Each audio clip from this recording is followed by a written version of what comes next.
Finally at 6, from salt and pepper shakers to fishing lures to gas pumps. Over the years, Mike Stevens introduced us to people who collect all sorts of things. In 2001, Mike met a collector in Montour County who you might say had a certain magnetism. We reintroduce you to Judy Trayer in tonight's trip back down the Pennsylvania road. The outside of Judy Trayer's refrigerator freezer is pretty bare. You'd think you'd find a few magnets like those most of us have.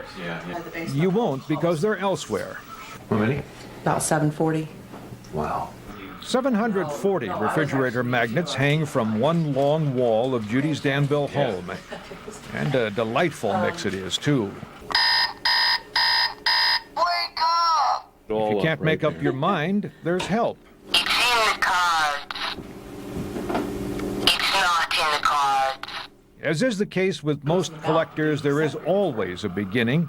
Sooner or later, you just decide to go hard at it. I had quite a few, and I said, you know what, this is kind of fun. And then I just filled up my refrigerator, and then we got a deep freeze, and I said, well, I could probably fill that too. And she did. And I asked if all that wasn't a problem, that appliances needed to lose heat and couldn't if they were covered by a layer of magnets and plastic.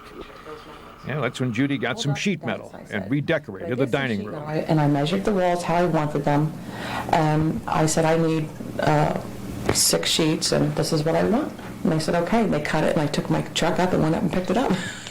It's painted now, and it holds these refrigerator magnets with a firm grip. When folks stop by, they're invited to play. Get off! Ouch! There are some really up-to-date magnets. And some basics. Judy Trayer and her collection of 740 refrigerator magnets. It'll be interesting, I think, to come back here in a few years. After all, she still has 3 other walls in this room. Mike Stevens, News Watch 16 on the Pennsylvania Road in Danville.